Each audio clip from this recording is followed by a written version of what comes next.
La Bible, c'est une forêt.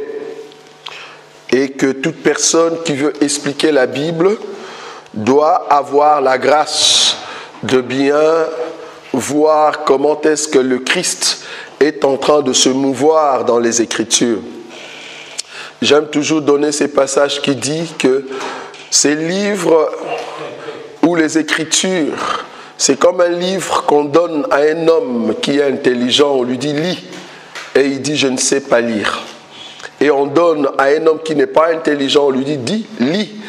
Et il dit « je ne sais pas lire ». Vous savez que je ne suis pas intelligent parce que le livre est codé. Alors par la grâce de Dieu, Dieu nous a donné cette capacité de décoder des Écritures et de comprendre la profondeur. Aujourd'hui, ou à ce moment, nous allons prendre une écriture dans les livres d'Exode. Prenez avec moi le livre d'Exode.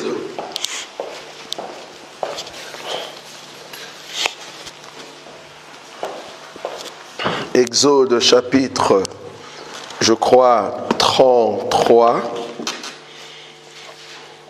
Exode chapitre 33. Je suis dans Exode 33, le verset 19. Exode 33, 19. La Bible dit, Exode chapitre 33,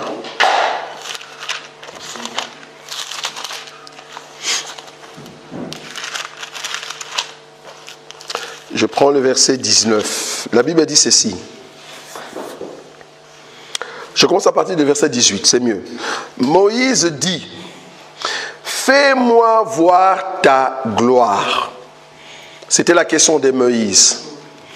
Moïse voulait voir la gloire de Dieu. Il dit, je veux voir ta gloire. Le verset 19 dit, l'Éternel répondit, je ferai passer devant toi toute ma bonté et je proclamerai devant toi les noms de l'Éternel. Donc c'est l'Éternel qui parle, mais l'Éternel lui-même dit que je proclamerai devant toi les noms de l'Éternel. Je fais grâce à qui je fais grâce et miséricorde à qui je fais miséricorde. Alors si vous allez dans le verset, dans le chapitre 35, je crois, là où maintenant le Seigneur va réaliser cette promesse qu'il a donnée à Moïse. Non, c'est 34. Exode 34, le 5e verset. Je commence à partir du 4e verset. Moïse tailla 2 tables de pierre. Comme le premier, il se leva de bon matin et monta sur le mont Sinaï, selon l'ordre que l'Éternel lui avait donné, et il prit dans sa main les 2 tables de pierre. 5. L'Éternel descendit dans une nuée, s'éteint là auprès de lui et proclama les noms de l'Éternel. Donc selon Exode 33, l'Éternel a dit à Moïse, je vais descendre et moi-même je vais proclamer les noms de l'Éternel. C'est l'Éternel qui parle. Donc l'Éternel a dit à Moïse, je veux venir, mais je veux proclamer les noms de l'Éternel. Est-ce que vous voyez ça? Est-ce que vous voyez ça? Oui. Hein? Soyez avec moi, c'est très important. Je veux proclamer les noms éternels. Maintenant, Exode 34 nous dit ceci. L'Éternel descendit dans une nuée, s'éteint là auprès de lui et proclama les noms de l'Éternel. Bon, le verset maintenant qui suit, 6. Et l'Éternel passa devant lui et s'écria. Qui s'est écrié? C'est l'Éternel. Parce qu'il doit proclamer les noms de l'Éternel. Donc l'Éternel est en train de proclamer les noms de l'Éternel.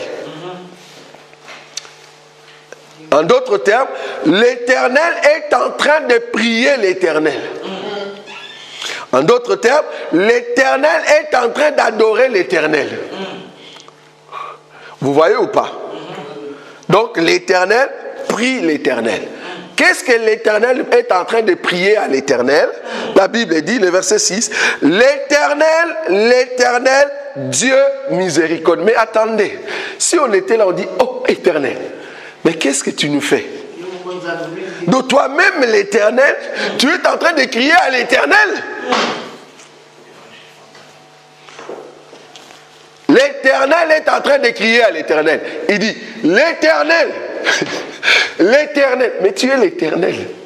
Comment est-ce que tu cries encore? L'Éternel, l'Éternel, Dieu miséricorde et compatissant, lent à la colère, riche en beauté et en fidélité, qui conserve son amour jusqu'à 1000 générations, qui pardonne l'iniquité, la rébellion et le péché, mais qui ne tient point les coupables pour innocents, et qui punit l'iniquité de père sur les enfants et sur les enfants des enfants, jusqu'à la 3e et à la 4e génération. Ça c'est Dieu qui parle à Dieu. C'est comme s'il s'est vanté lui-même. Il veut décrire ce qu'il est. Et ça, vous voyez ça? Mais il y a un élément très important ici. Parce que comme vous savez, nous sommes en train de parler du tabernacle. Remarquez l'élément qui cache la vérité. Ici, dans cette écriture. La Bible dit, le Exode chapitre 33. Là où nous avons dit, les versets 19, la Bible dit, l'Éternel répondit, je ferai passer devant toi toute ma bonté et je proclamerai devant toi les noms de l'Éternel. Mais Moïse ne savait pas comment est-ce que Dieu va le faire. Maintenant, dans chapitre 34, c'est là-bas maintenant que Dieu nous montre comment il a fait. Comment est-ce que Dieu peut faire les dédoublements? J'aime les mots là, bien que ça dérange beaucoup. Dieu va faire les dédoublements. L'Écriture dit dans l'Exode 34, qu'est-ce que Dieu va faire? Le verset 7, l'Éternel descendit dans une nuée. Ah, nous avons compris. Donc l'Éternel qui est dans les cieux, il ne peut pas sortir nu. Est-ce que vous voyez ça? Il ne peut pas sortir nu. Pour qu'il sorte, afin de proclamer à Moïse sa gloire, l'Éternel doit porter un corps qu'on appelle ici nuée. Vous avez vu, non?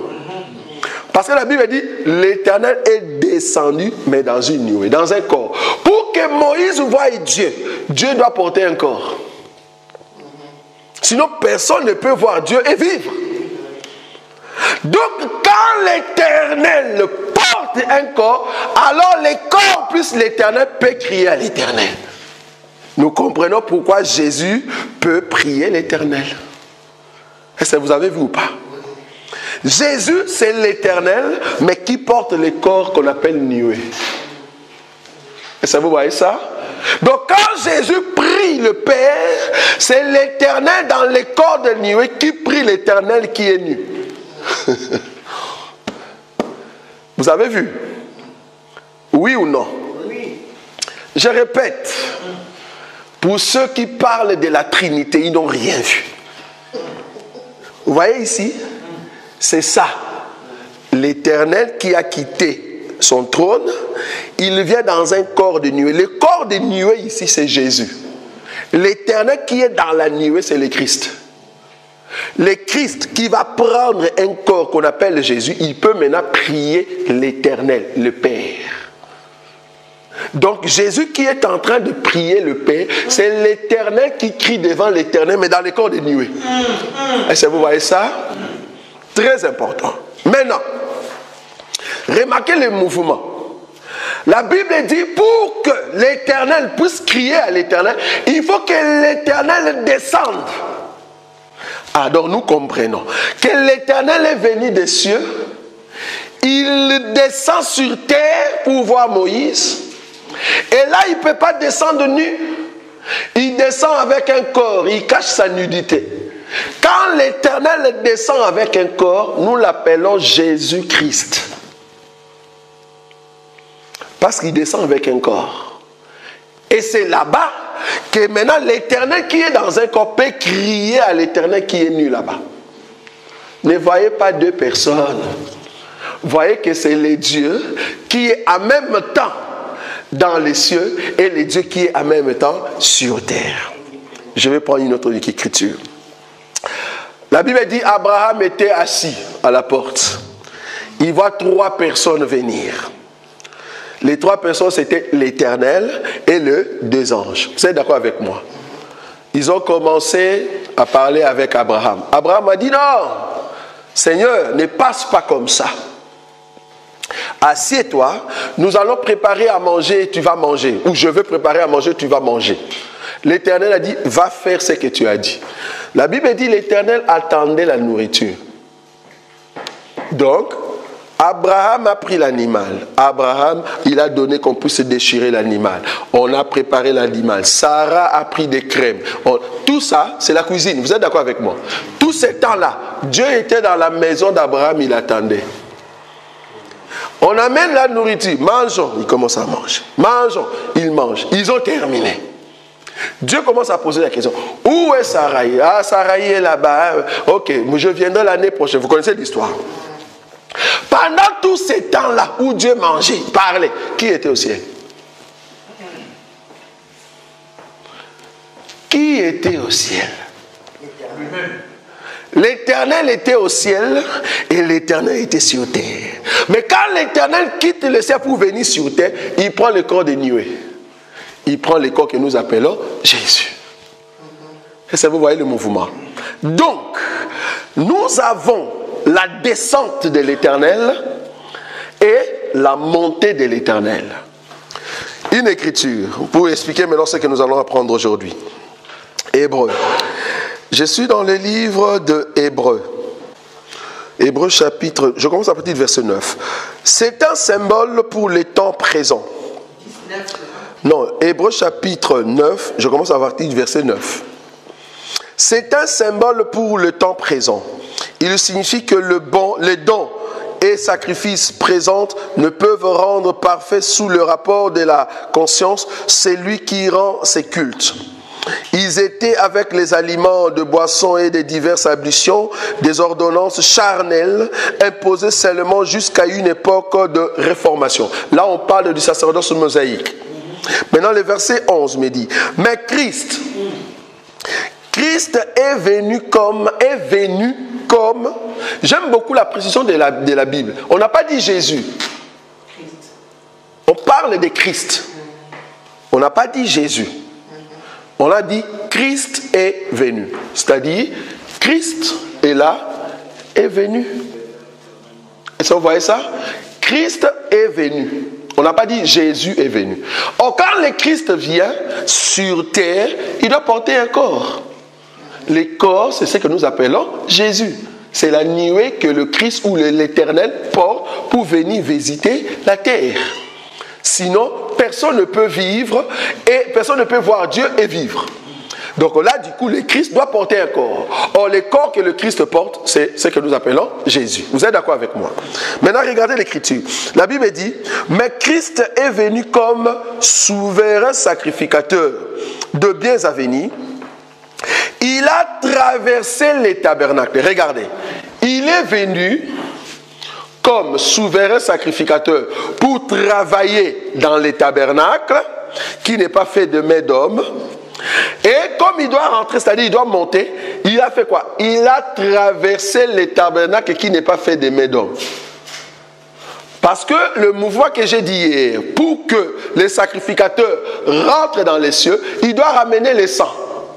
Je vous ai donné l'écriture de Matthieu où Jésus va laisser les disciples. Il prend Pierre et les 2 fils de Zébédée, il les laisse quelque part et lui-même il s'avance pour prier. Le mouvement parlait du tabernacle. C'est-à-dire le Fils ou le Christ est en train de monter pour aller au ciel. Pour faire quoi? Présenter son propre sang. C'est pour ça que la Bible dit là-bas que quand il priait, la sueur est devenue comme des grimauds de sang. Donc nous comprenons qu'il est entré là-bas pour donner du sang. Il est là-bas comme souverain sacrificateur qui apporte le sang où? Dans le lieu très saint. C'est-à-dire dans les cieux. Dans l'Écriture nous explique ici, la Bible dit, le verset 11, « Mais Christ est venu comme souverain sacrificateur de biens à venir. Il a traversé les tabernacles plus grands et plus parfaits qui n'est pas construit de main d'homme, c'est-à-dire qui n'est pas de cette création. Et il est entré une fois pour toutes dans les lieux très saints. » Est-ce que vous voyez ça? Oh, les lieux très saints, c'est les cieux. Le lieu très saint, c'est ici, là où se trouve Dieu, là où Dieu parle, ou là où le souverain sacrificateur parle avec Dieu. Il est entré dans les lieux très saints, la Bible continue, dans le verset toujours 11, à 12 maintenant. Ah oui, il est entré une fois pour toutes dans les lieux très saints, non avec le sang des boucs et de veaux, mais avec son propre sang, ayant obtenu une rédemption éternelle. Est-ce que vous avez vu ça? Donc, Jésus est entré dans le ciel, il a amené son propre sang. Donc, vous avez compris, parce que nous voulons expliquer aujourd'hui que les tabernacles, c'est parmi les clés de la Bible. Donc, les tabernacles, c'est quoi? Les tabernacles n'est rien d'autre qu'un chemin. Le chemin en question, c'est Dieu qui est en train de le faire. Dieu, au fait, va quitter le ciel et il viendra sur terre pour chercher l'homme.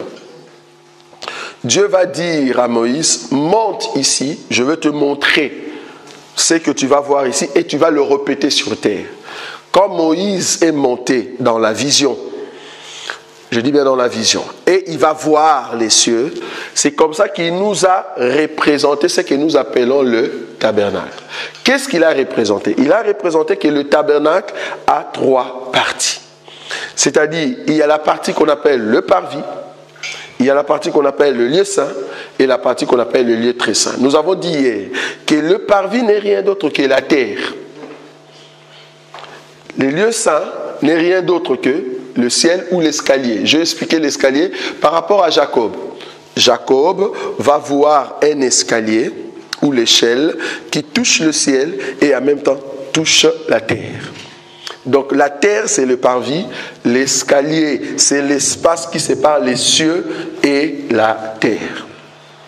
Et au-dessus, il a vu Dieu assis. Quand on dit assis, c'est-à-dire c'est dans les cieux. Alors, les tabernacles, comme je suis en train de dire, c'est quoi? C'est le mouvement de monter et de descendre de Dieu. C'est le mouvement de sortie et d'entrée de Dieu. Les tabernacles, c'est le mouvement où Dieu vient chercher l'homme et ramène l'homme là où il se trouve. Là où Dieu se trouve. Les tabernacles, c'est quoi? C'est de sortir de Canaan, venir en Égypte et rentrer en Canaan. Les tabernacles étant la clé, c'est Dieu qui sort de l'éternité, il entre dans les temps pour nous ramener dans l'éternité. Est-ce que vous voyez ça?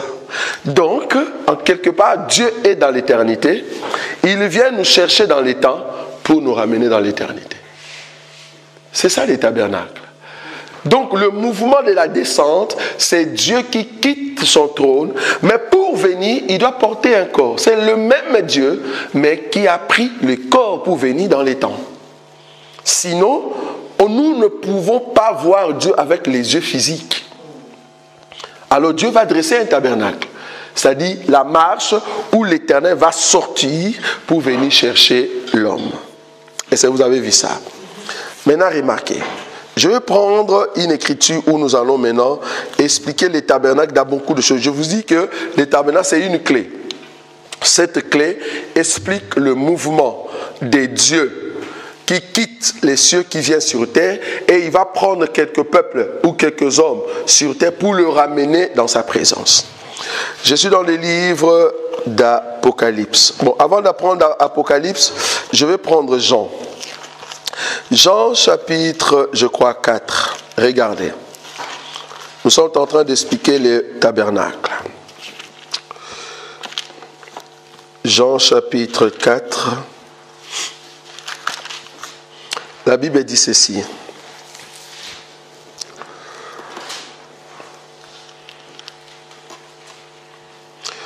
Jean chapitre 4, c'est l'histoire de la femme samaritaine. Mais je vais chercher une écriture qui va nous aider rapidement et passer. Voilà, non, à partir de 19. Jean chapitre 4, 19. La Bible dit ceci. Seigneur, c'est la femme qui était en train de parler. Seigneur, lui dit la femme, je vois que tu es prophète. Nos pères ont adoré sur cette montagne. Et vous dites, vous, que les lieux où il faut adorer est à Jérusalem. Femme, lui dit Jésus, crois-moi, l'heure vient où ce ne sera ni sur cette montagne, ni à Jérusalem que vous adorerez le Père. Vous adorez ce que vous ne connaissez pas. Nous adorons ce que nous connaissons, car le salut vient des Juifs. Mais l'heure vient, et elle est déjà venue, où les vrais adorateurs adoreront le Père en esprit et en vérité, car ce sont là les adorateurs que le Père demande. Regardez les tabernacles ici. Ici, les tabernacles. C'est la femme qui parle. Il dit, oh, je vois que tu es prophète. Nos pères ont adoré sur cette montagne. Ok. L'adoration sur une montagne, bon, je vous épargne de beaucoup de versets. Regardez. On peut toujours considérer ces schémas, mais je veux miniaturiser un peu la pensée. Ça, c'est une montagne. Nos pères ont adoré sur cette montagne. Or, comme vous le savez, il y a une écriture qui prouve que Moïse va amener le peuple. Le peuple était au bas de la montagne, mais il va prendre Josué. Je crois, c'est ça? Il amène Josué et il le monte arriver quelque part. Parce que je n'ai pas cette écriture, mais vous pouvez toujours m'aider. Il laisse Josué là-bas. Il laisse Josué là-bas. Et lui-même, il monte jusqu'au sommet de la montagne. Est-ce que vous voyez ça? Il y a une écriture qui dit ça. Pardon? C'est Josué? Non, ce n'est pas Josué. Là, on parle de Moïse. Donc, qu'est-ce que Moïse est en train de faire? Il est en train de faire les tabernacles. Il ramène le peuple qui sont restés au bas de la montagne. Lui-même, il monte à ce niveau. Ah, c'est là où il est parti chercher les deux tables. Est-ce que vous voyez cette écriture? Hein, la Bible dit quand il est parti chercher les deux tables, comment? Je crois. Donc là, quand il est parti, la Bible dit il est monté avec Josué. Et le peuple était ici au bas de la montagne. Ils sont restés avec Aaron. Ça va? Mais lui, il monte avec Josué. Arrivé à la montagne, il a fait 40 jours. Quand il est descendu après les 40 jours, il rencontre d'abord Josué. Il dit, les chants que j'entends, ce ne sont pas... Josué a dit, les chants, c'est les chants de victoire. Il dit, non, non. Ce ne sont pas les chants de victoire, mais ce sont les chants des gens qui dansent. Ça va? Donc il va dire ça. En d'autres termes, Josué n'était pas parmi ces peuples ici. Josué était quelque part. Donc là, Moïse seul avec Dieu. Et là, Josué. Et après, en bas de la montagne, le peuple. Ce qui représente ces trois mouvements n'est rien d'autre que les tabernacles.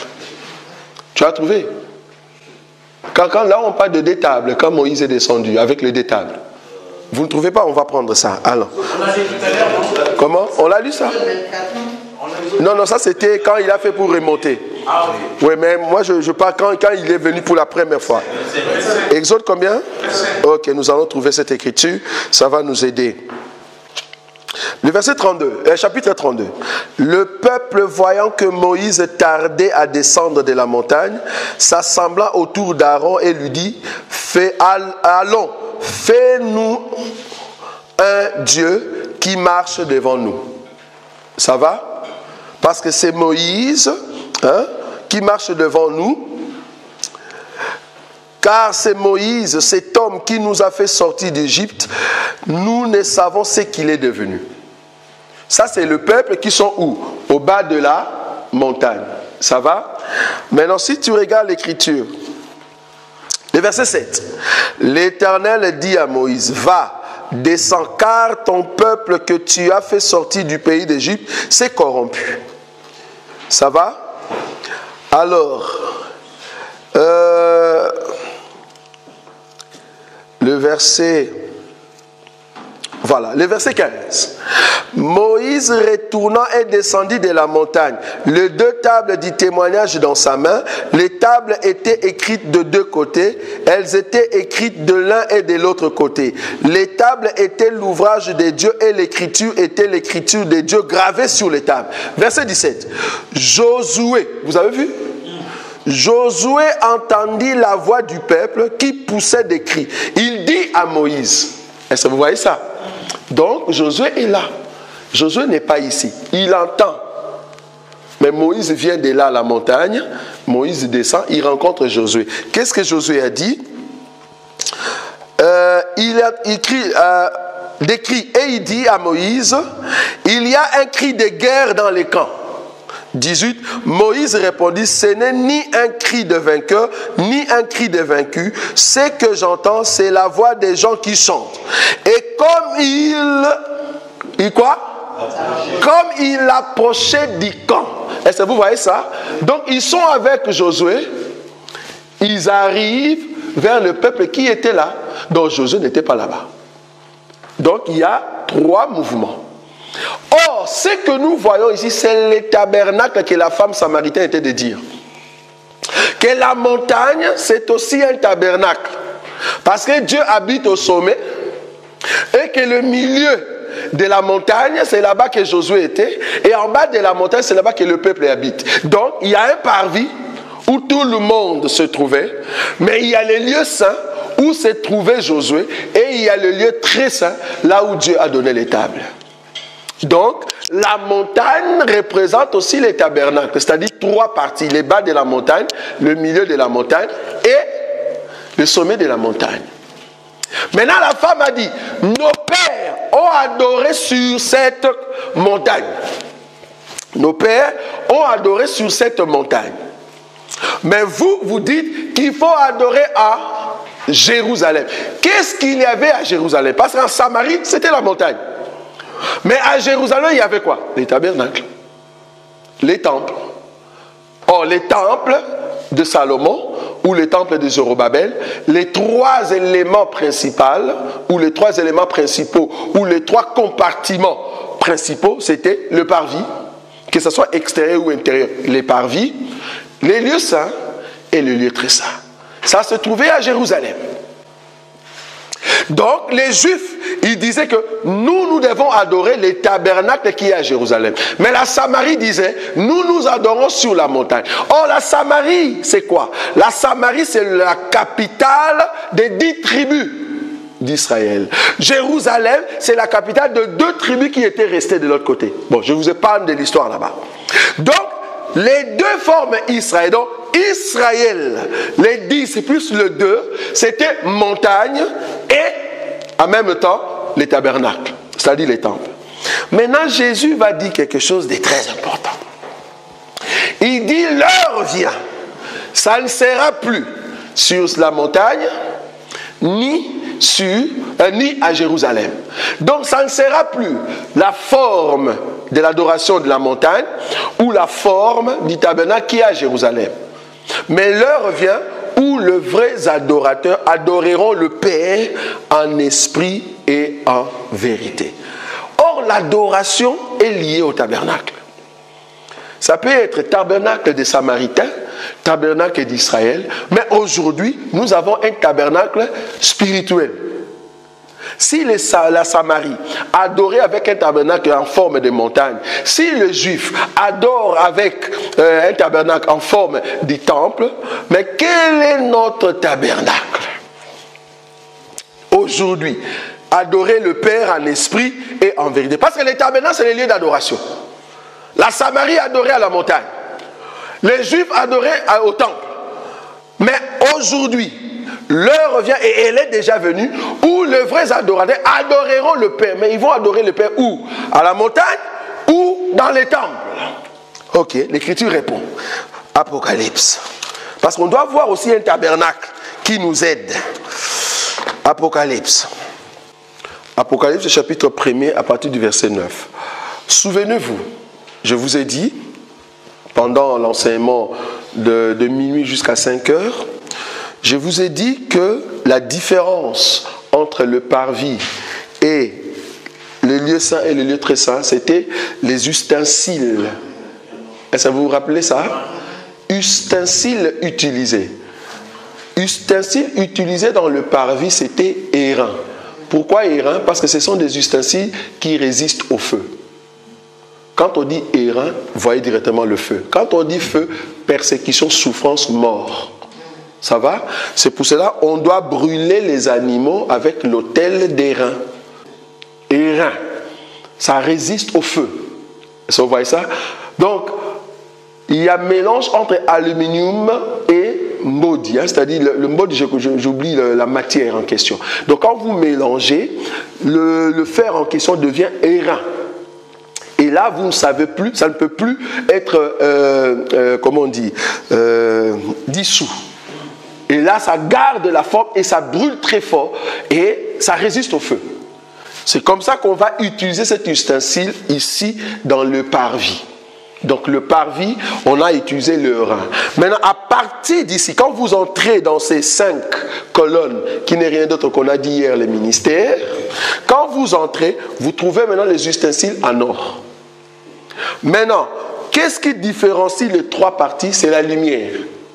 Le parvis était éclairé par le soleil, le lieu saint était éclairé par les chandeliers, mais dans le lieu très saint, c'est l'Éternel lui-même qui éclairait.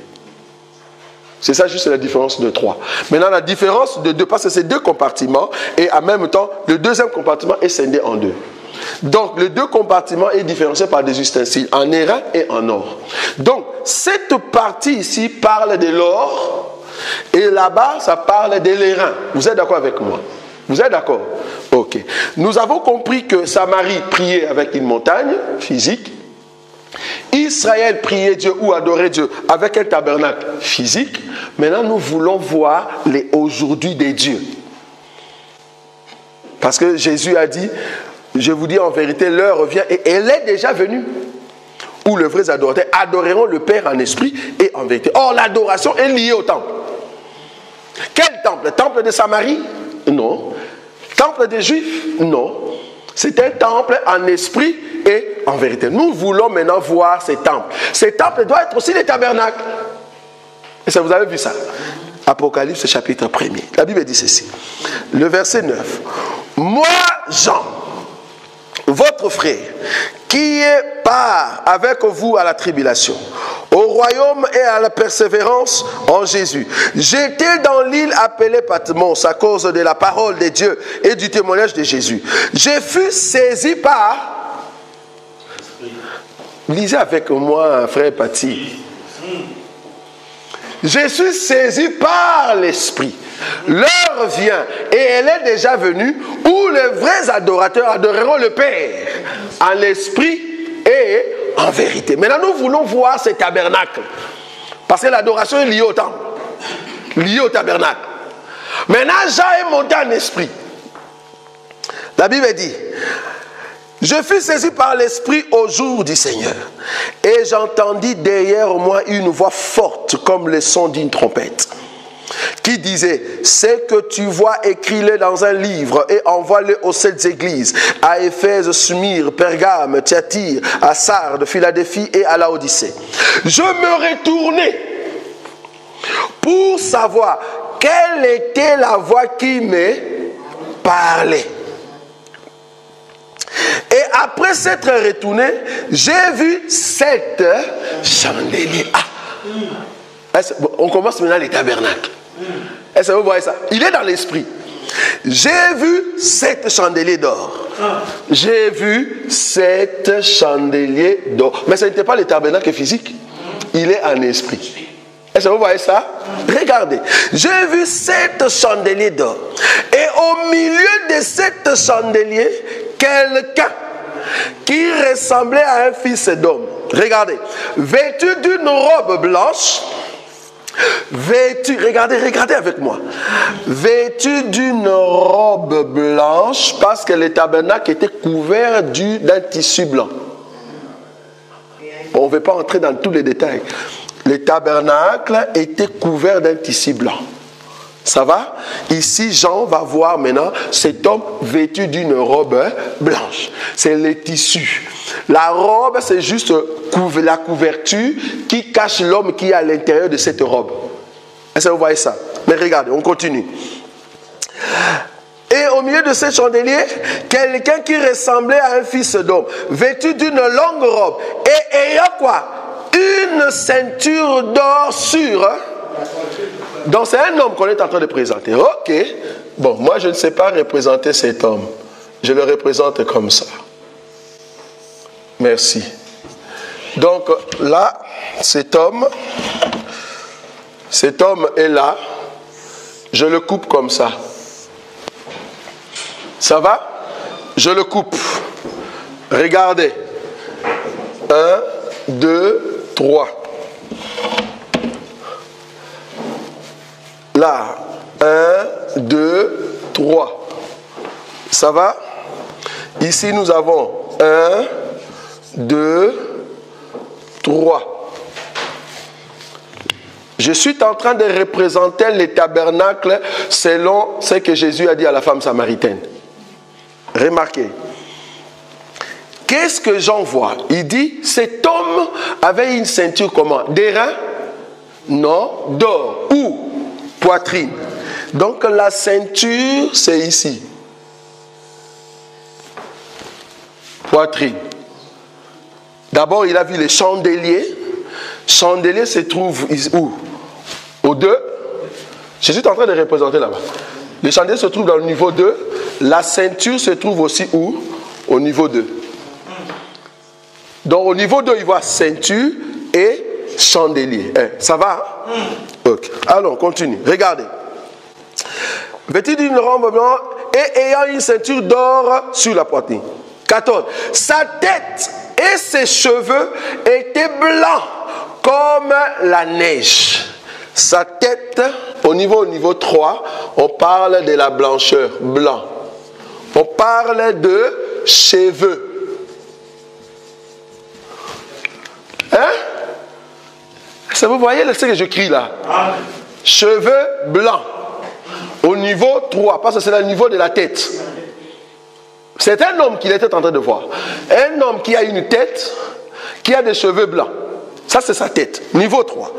Il continue. Sa tête et ses cheveux étaient blancs comme de la laine blanche, comme de la neige.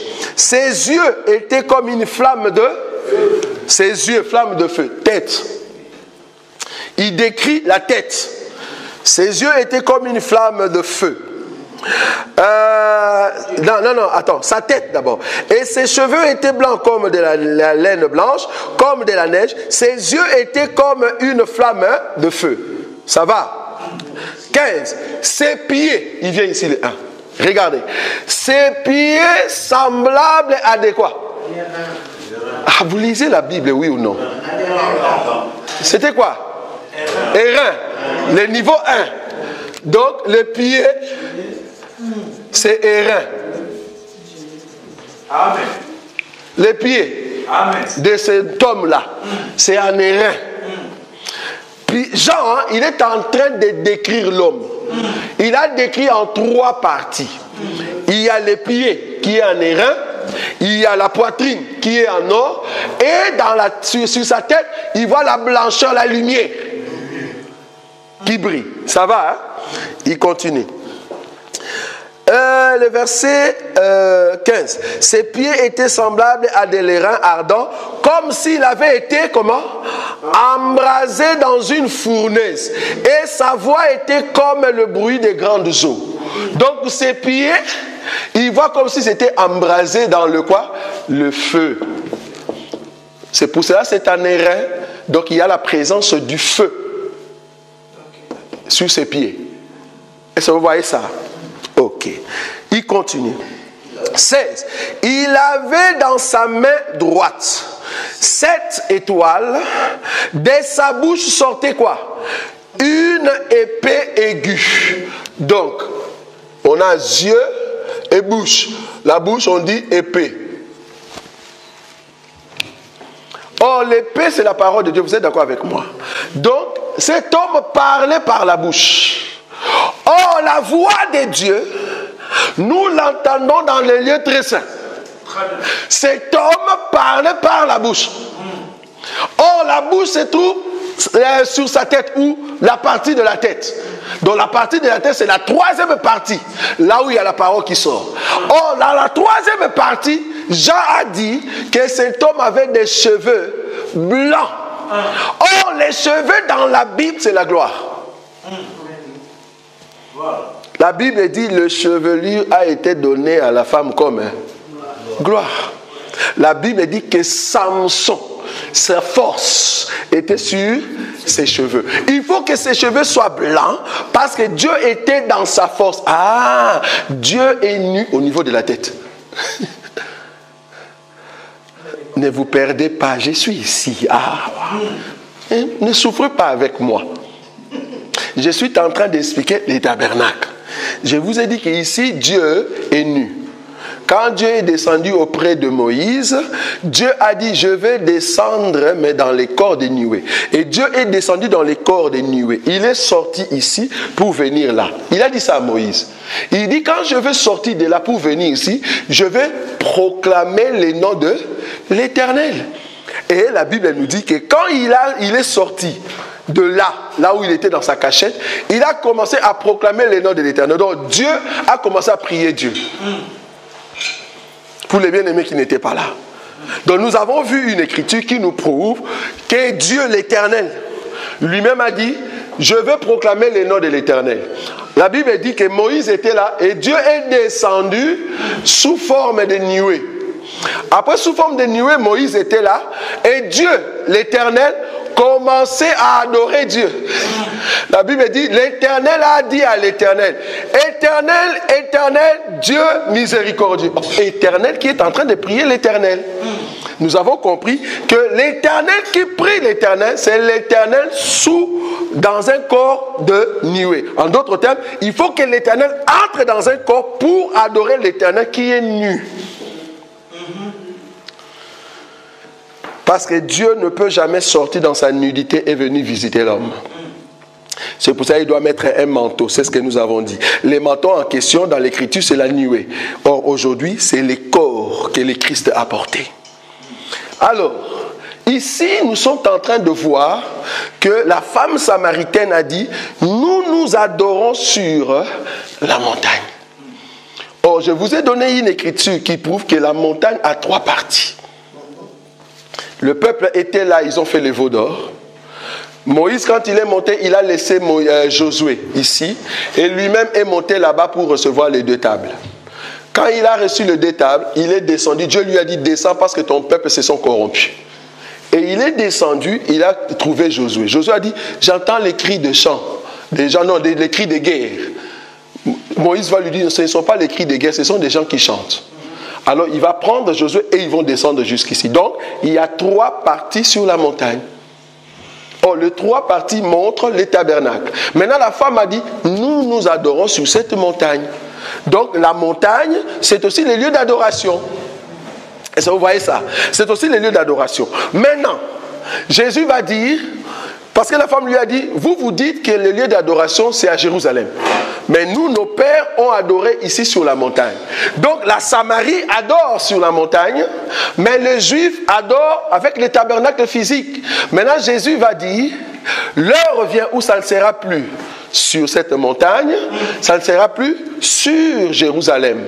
Parce que Jérusalem avait lieu d'adoration, tabernacle, physique. Samarie avait lieu d'adoration, montagne, physique. Mais Jésus va dire, l'heure vient, et elle est déjà venue, où le vrai adorateur, l'adoration est liée au temple. Les vrais adorateurs adoreront le Père en esprit et en vérité. Mais ça ne sera pas sur la montagne, ni à Jérusalem. C'est pour cela que nous sommes contre. Pour tous ceux qui vont en Israël, pour toucher le mur de lamentation.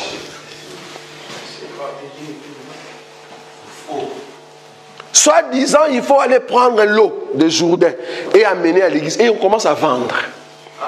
Oui, ils vendent un bidon. Donc on t'amène un bidon de l'eau de Jourdain. Soi-disant, c'est là-bas que Jésus a pris les baptêmes. Donc cette eau a une puissance, onction. Nous sommes contre. Parce que Jésus déjà a dit, ça ne sera ni sur cette montagne, ni à Jérusalem. Mais les vrais adorateurs adoreront le Père en esprit et en vérité. C'est pour ça que nous voulons maintenant chercher. C'est quoi les lieux d'adoration en esprit et en vérité? Nous sommes partis chez Jean. C'est Jean qui nous a dit. Jean nous a dit, j'étais sur cette île de Patmos, j'ai été enlevé en esprit. Qu'est-ce qu'il voit en esprit? Il voit un homme. Mais cet homme qui était réparti en 3 parties, de la même manière la montagne et de la même manière les tabernacles. Nous avons dit que les tabernacles est représenté par 2 ustensiles. Donc c'est-à-dire les reins et l'or. Bien qu'il y avait le bois qui était caché dans l'or, mais ce qu'on voyait, c'était l'or et les reins. Maintenant, l'homme qu'on voit dans l'Apocalypse, il représente exactement ce que les tabernacles aussi représentent. Donc, les pieds de cet homme étaient en airain. Or, les reins, c'est là où il y a le feu. C'est là où on doit brûler. Et la Bible dit que ses pieds étaient embrasés par le feu. Maintenant, la deuxième partie, qu'est-ce que Jean voit? Il voit la ceinture et le chandelier. Il voit que cet homme marchait au milieu des chandeliers. Or, les chandeliers se trouvent aux deuxième partie. Donc, c'est de l'or. Donc, cet homme, la deuxième partie représente les lieux saints. Et au niveau de sa tête, il voit la blancheur de ses cheveux. Or, selon la Bible dit que le cheveu, c'est la gloire. Donc, la bouche qui parlait comme l'épée, c'est là-bas que la voix de Dieu sortait. La tête n'est rien d'autre qu'ici. Parce que Dieu parlait à l'intérieur de chérubins. Ah, est-ce que vous voulez que je monte? Amen. Dieu, ici dans les tabernacles, il parlait entre les 2 chérubins, ici. Ici. Les 2 chérubins n'est rien d'autre que les lèvres de notre Seigneur Jésus. Vous voulez que je continue? Les 2 chérubins, c'est les lèvres de la bouche qui parle que Jean est en train de voir. Or, dans la bouche, nous avons la langue. C'est dans la langue qu'il y a la parole. Le lèvre cache les dents. Or, la Bible nous dit que les dents, c'est le troupeau. Nous comprenons que les 2 chérubins gardent le peuple de Dieu qui est le troupeau et le roi qui est assis comme une langue au milieu du trône. On peut expliquer même les corps humains ici. Est-ce que vous voyez ça? Donc, les 2 chérubins, c'est les 2 lèvres de l'Éternel pour que la langue parle. Dieu parlait ici. Quand le souverain sacrificateur entre, la voix de Dieu était ici. C'est là-bas que Dieu parlait. Et quand le souverain sacrificateur entrait avec les sangs, il amène les sangs, il les pose ici. Ah, notre Dieu, c'est un buveur de sang. Merci. Si on donne ça, on dit voilà, il commence. Ça commence. Dieu, c'est un buveur de sang, mais le sang de qui? De sa propre vie. C'est pour cela Jésus à Gethsémani, quand il a laissé les disciples, il a laissé Pierre et les 2 fils de Zébédée, il monte seul. La Bible dit, il met sa face contre terre, il commence à prier. La sueur est devenue comment? Comme des grimauds de sang. Ça tombait où? Dans la bouche de Dieu. Est-ce que vous voyez ça? Dans la bouche de Dieu, parce que là, Jésus est dans le lieu très saint. Il est en train de parler à Dieu. Bon, ça c'est la nourriture solide. Ça c'est la nourriture solide. Donc Jésus est en train d'expliquer que Dieu parle dans les lieux très saints. Sur la montagne, Dieu parle sur la montagne. Moïse doit rencontrer Dieu sur la montagne. Parce que si Dieu descend jusqu'ici, il ne peut pas descendre dans sa nudité, les gens vont mourir. Souvenez-vous un jour, Dieu a dit à Moïse, rassemble le peuple. Aujourd'hui, je vais parler. Dis au peuple de venir, moi, je veux parler. Les peuples sont venus. Il dit au peuple de laver aussi leurs habits, qu'ils viennent, parce que moi, je veux parler. Ils ont lavé leurs habits pendant 3 jours. J'aime ça. Si tu as un habit à la maison, si tu veux que cet habit soit propre, il faut les laver 3 jours. Et là, maintenant, tu dis c'est un habit physique. C'est très difficile parce que la machine va le laver bien. L'habit que nous sommes en train de dire ici n'est rien d'autre que le voile de Moïse. Ça doit tomber pendant 3 jours parce qu'au 4e jour, tu entres dans la gloire. Là, tu peux chanter. Maintenant, remarquez. 3 jours, ils ont lavé. Et le 4e jour, il se présente maintenant. Dieu descend dans la nuée. Il commence, je dis bien dans la nuée, il commence à parler. La seule personne qui a compris le langage de Dieu, c'était Moïse. Tous les peuples n'ont pas compris. Ils ont dit, ah non, non, non, non, non. Tout ce que Dieu a dit, nous n'avons rien compris. Alors c'est mieux, dis à Dieu. Au lieu de nous parler comme ça, nous n'entendons rien. Parce que nous avons des oreilles, mais nous ne comprenons pas. Pourquoi? Parce que Dieu a enlevé les oreilles. Vous voyez l'écriture, oui ou non? Nous avons des oreilles, mais nous ne comprenons pas. Nous avons des yeux, mais nous ne voyons pas. Parce que nous sommes des aveugles et des sourds. Alors dis à ton Dieu de nous envoyer un homme physique. Parce que son langage, nous n'avons rien compris. Pourquoi? Parce que Dieu parlait en parabole. Il parlait en parabole. Or, le parabole, pour comprendre, il faut être de la maison de Dieu. C'est pour cela que Moïse a compris. Rentrons, parce que je peux vous amener très loin. Rentrons ici, nous sommes au tabernacle. Je suis en train d'expliquer que le tabernacle, c'est une clé de la Bible. La clé, c'est comment? Le tabernacle veut dire la descente de Dieu, la montée de Dieu avec un peuple. C'est ça. Quand on te pose la question, c'est quoi les tabernacles? Ah, les tabernacles, c'est une clé de la Bible qui prouve, qui nous montre que Dieu est descendu sous forme humaine pour venir chercher un peuple et l'amener au ciel. C'est ça les tabernacles. Maintenant, la Bible nous dit dans les livres des Hébreux que l'Éternel est Dieu est descendu, c'est-à-dire Jésus. Il est descendu comme un souverain sacrificateur. Il a pris un peuple, il les a amenés sous forme de sang et il est entré pour le présenter auprès de Dieu. C'est ça les tabernacles. La Bible même l'a dit, il a traversé un tabernacle qui n'est pas construit de main d'homme. C'est pour cela que j'ai représenté les tabernacles verticalement. C'est-à-dire quitter la terre, passer le ciel et entrer dans le royaume. C'est un tabernacle ça. Maintenant, le tabernacle horizontal, c'est ce que Moïse a vu. C'est-à-dire le parvis, les lieux saints et les lieux très saints. Dieu habite dans les cieux, Dieu habite dans les lieux très saints. Il faut passer l'escalier, il faut passer le ciel, c'est-à-dire monter. C'est ça, au fait, le lieu saint. Alors, nous sommes sur terre aujourd'hui, c'est ça les parvis. Parce que c'est sur terre que le Seigneur est mort. Or, c'est au parvis qu'on tuait les animaux. Vous voyez ça? Donc c'est sur terre que le Seigneur est mort. Donc j'ai pris maintenant l'écriture de Jean pour vous prouver que nous aujourd'hui, nous ne prions plus sur la montagne, nous ne prions plus en Israël, mais nous prions celui qui est un homme. Notre temple, c'est un homme. Cet homme s'appelle Jésus-Christ de Nazareth.